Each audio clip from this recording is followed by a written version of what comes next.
So, hello everyone, my name is Durgesh Pawar and welcome to my channel Durgesh Physics. तर आज आपण class 10 मधील science part फर्स्टचा gravitation हा chapter शिकणार आहोत. ओके, सो ग्रॅव्हिटेशन शिकण्याआधी मला फोर्स काय माहित असणं आवश्यक आहे. सो व्हॉट इज फोर्स, ठीक आहे, फोर्स माहित असणं आवश्यक आहे. सो व्हॉट इज फोर्स, तर फोर्स काय आहे बघा, की दैनंदिन जीवन जगत असताना आपण काहीतरी क्रिया करतो ना. ओके, जसं की सायकल चालवणे, ओझे उचलणे, ठीक आहे, ढकलणे, किंवा सपोज सायकल चालवताना सायकलला थांबवणे, अशा काहीतरी क्रिया करतो. तर या क्रिया करण्यासाठी फोर्स आवश्यक आहे. म्हणजे फोर्स काय आहे हो, द फोर्स इज रिक्वायर्ड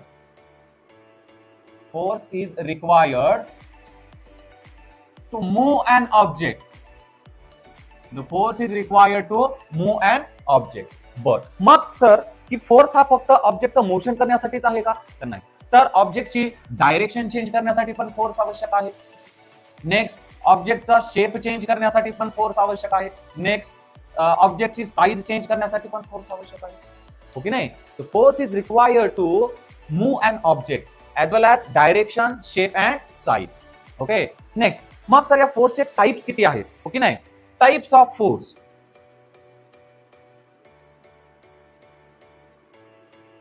तसे तर फोर्सचे टाइप्स खूप आहेत, पण जर मेन पकडले आपण तर दोन फोर्सेस असतात. First is contact force. कोणता फोर्स? Contact force. आता कॉन्टॅक्ट फोर्स काय बघा, की a force act through a direct contact of the object. Direct contact of the object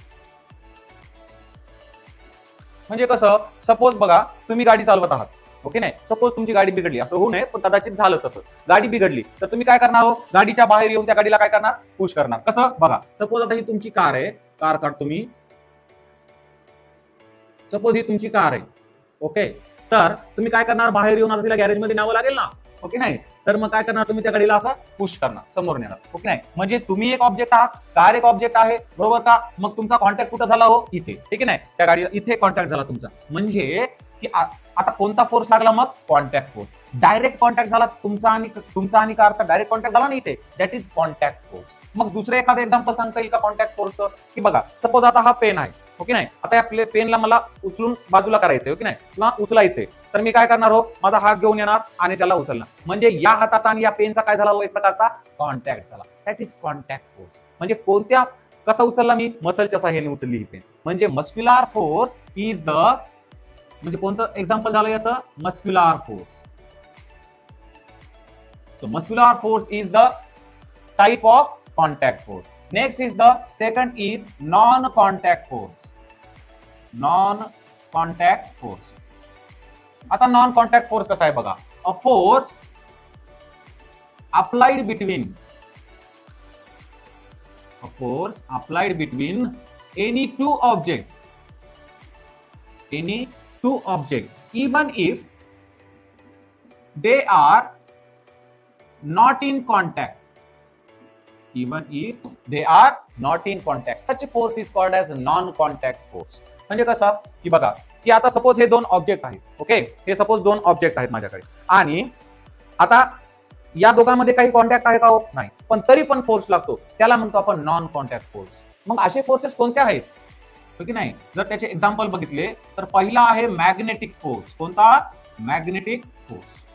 आता मॅग्नेटिक फोर्स कसा बघा, की सपोज हा एक मॅग्नेट आहे, त्याला आपण म्हणतो बार मॅग्नेट. कोणता मॅग्नेट? बार मॅग्नेट. आणि सपोज त्याच्या बाजूला मी आयर्नचे नेल टाकले. ओके, असे आयर्नचे नेल टाकले, तर काय होतं बघा, आता हा एक ऑब्जेक्ट आहे, हा एक ऑब्जेक्ट आहे, हे दोन ऑब्जेक्ट झाले. मग आता या दोघांमध्ये काही कॉन्टॅक्ट आहे का हो, नाही, पण तरी पण मॅग्नेट हा आयर्नच्या नेलला आपल्याकडे खेचून घेतो. ओके नाही, म्हणजे याच्यामध्ये फोर्स लागला. ओके नाही, कॉन्टॅक्ट नसताना पण दोन object, that is non contact force. येते लक्षात? नेक्स्ट इज द आपलं एम, ग्रॅव्हिटेशनल फोर्स. कोणता? Gravitational force. आता ग्रॅव्हिटेशनल फोर्स कसा बघा, की सपोज हा एक ऑब्जेक्ट आहे, मी त्याला वरती फेकलं तर तो काही सम हाईटला जाऊन तो खाली येतोय ना. म्हणजे तो खाली का येतोय, तर अर्थ कडून कोणता तरी फोर्स लागतो, बरोबर की नाही? लागतोय ना. म्हणजे या ऑब्जेक्टमध्ये आणि अर्थमध्ये काही कॉन्टॅक्ट आहे का हो, नाही. म्हणून gravitational force is a non contact force. येते लक्षात? आणि मग आपल्याला या ग्रॅव्हिटेशनल फोर्सची या चॅप्टर मध्ये आपल्याला डिटेल स्टडी करायची आहे. येते लक्षात? सो रेडी, चलो. सो ग्रॅव्हिटेशनल फोर्स, हा लक्षात घ्या, gravitational force.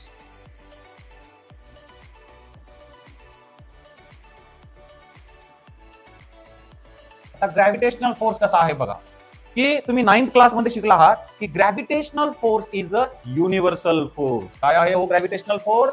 The gravitational force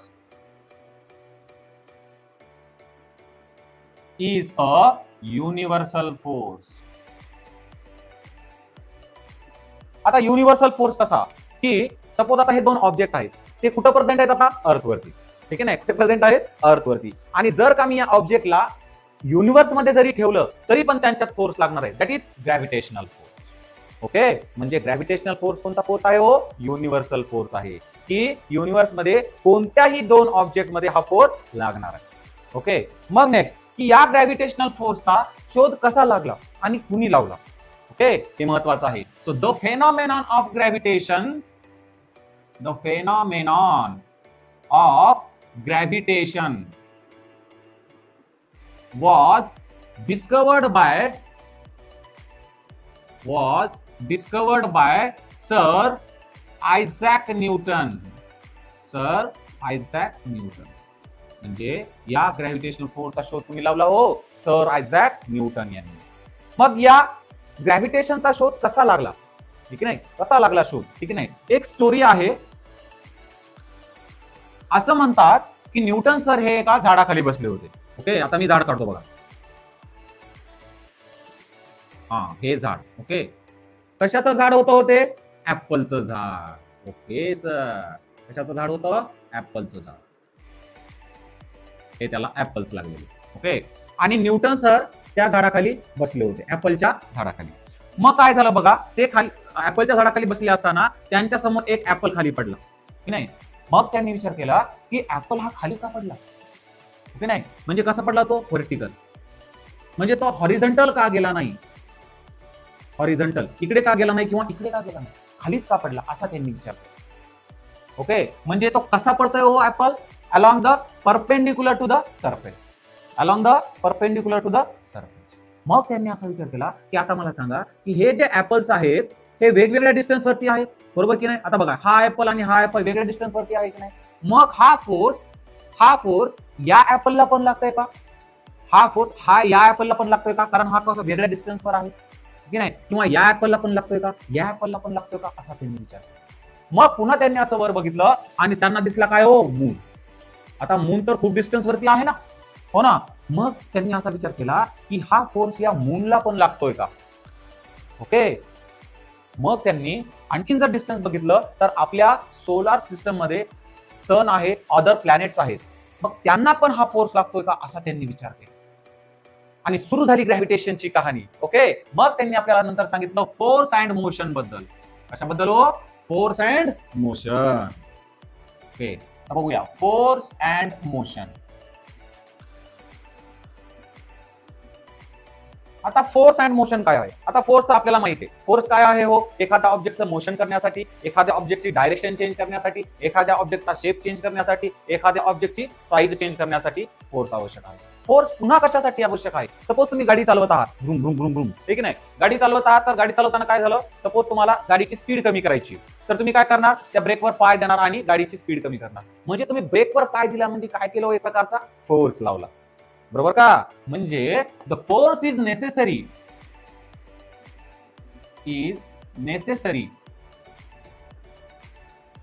to change the speed of an object. Change the speed of an object म्हणजे तुम्हाला त्या फोर्सची स्पीड जर चेंज, त्या ऑब्जेक्टची स्पीड जर चेंज करायची आहे तर तुम्हाला काय लावावा लागतो? फोर्स लावावा लागतो. येते लक्षात? नेक्स्ट, मोशन काय आहे? मोशन. आता बघा की सपोज हा एक ऑब्जेक्ट आहे आणि त्याचं मास काय आहे? एम आहे.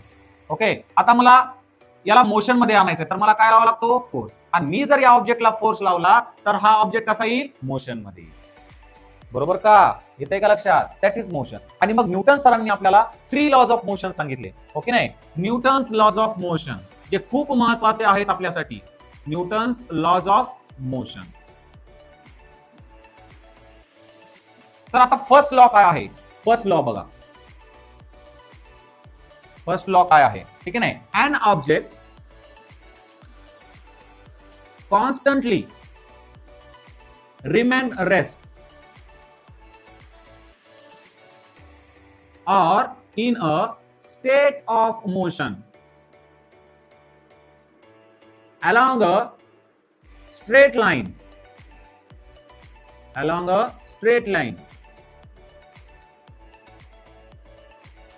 due to unless external unbalanced force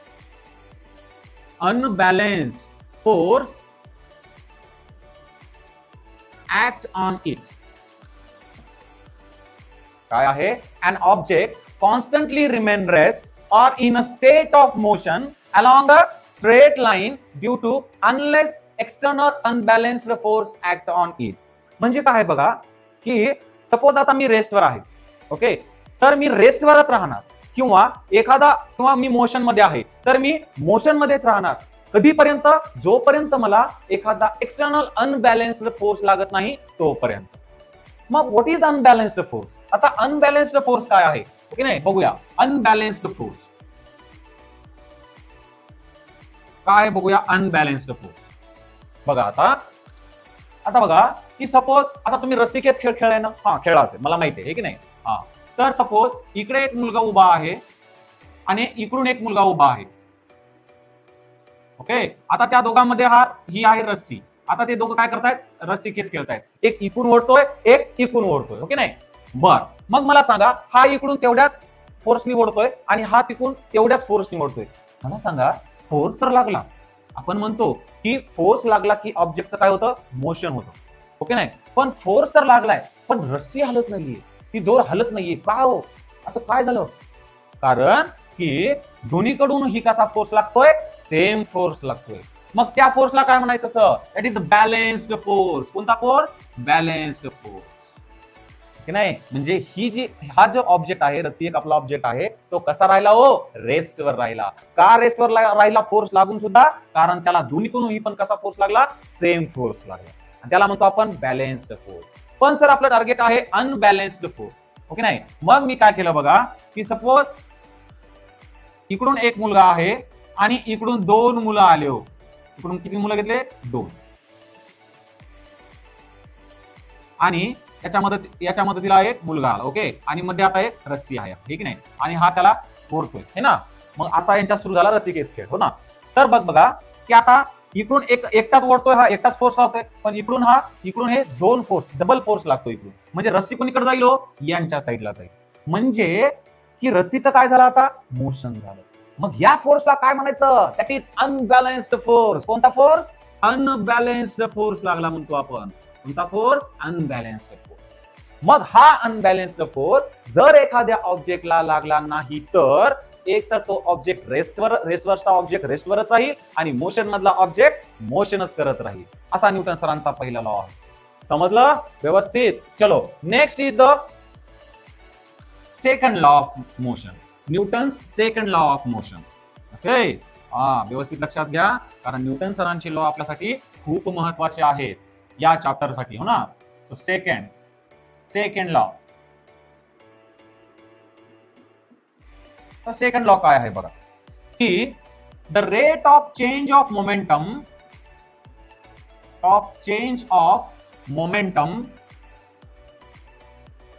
is directly proportional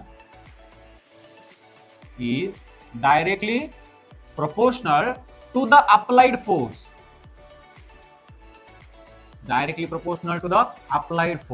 Then change in momentum occurs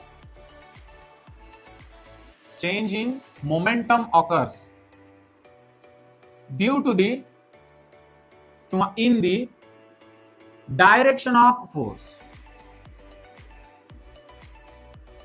म्हणजे कसं बघा, की the applied force is directly proportional to the change in momentum upon change in time. हा आहे न्यूटन सरांचा second law, okay. मग काय होईल? मोमेंटम ऑकर्स होईल आणि कोणत्या डायरेक्शनला? फोर्सच्या डायरेक्शनला. ओके, आता कसं, व्हॉट इज मोमेंटम, आता आपल्याला मोमेंटमच माहित नाही काय आहे. What is momentum? Momentum is the product of mass and velocity. Product of mass and velocity. Okay, म्हणजे momentum denoted by P which is equals to m into v. Okay नाही, बर, मग सर मोमेंटम माहित झाला आता आम्हाला. Okay, म्हणजे मग यामध्ये मी खूप जर केलं तर force is directly proportional to the. आता मला सांगा, जर एखाद्या ऑब्जेक्टचा मोशन मध्ये आणायचंय तर त्याचं मास चेंज होऊ शकतं का? नाही. म्हणजे मास काय हो? कॉन्स्टंट. एखाद्या ऑब्जेक्टला फोर्स लावला तर त्याची व्हेलॉसिटी काय होऊ शकते? चेंज होऊ शकते. म्हणजे change in velocity upon change in time. What is the change in velocity upon change in time? Change in velocity upon change in time is acceleration. Okay, so force is directly proportional to the mass into acceleration. मग जर का मला हे proportionality चिन्ह काढून टाकायचे तर force is equals to, मला काय घ्यावं लागतं हो? Proportionality constant. So force is equals to mass into acceleration. K is the constant. Okay नाही, के ची व्हॅल्यू काय असते? 1. So force is equals to mass into acceleration. This is our Newton's second law of motion. लक्षात येतंय काय आहे? Force is equals to mass into acceleration. Okay, next third law येते का लक्षात? व्यवस्थित. ओके, चला, third law of Newton's third law of motion.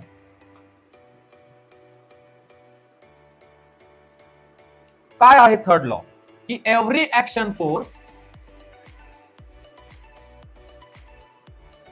They have equal and opposite reaction force acts on simultaneously. Oh, 1 minute. Simultaneously acts on simultaneously. आता suppose कसं की suppose हा एक ऑब्जेक्ट आहे आणि हा एक ऑब्जेक्ट आहे. जर हा ऑब्जेक्ट ऍक्शन फोर्स लावत असेल तर हा ऑब्जेक्ट काय लावणार? रिएक्शन फोर्स लावणार. म्हणून every action force they have equal and opposite reaction force acts on simultaneously. म्हणजे एकदाच फोर्स लावणार ते. या जर ऑब्जेक्टने याला फोर्स लावला तर हा याला फोर्स लावला. येते लक्षात? आले का न्यूटन सरांचे लॉ लक्षात? First law, second law and third law. 3 law आहेत न्यूटन सरांचे. तर आजच्या लेक्चर 1 मध्ये एवढंच. लेक्चर 2 मध्ये घेऊन येतोय तुमच्यासाठी circular motion and centripetal force. Thank you.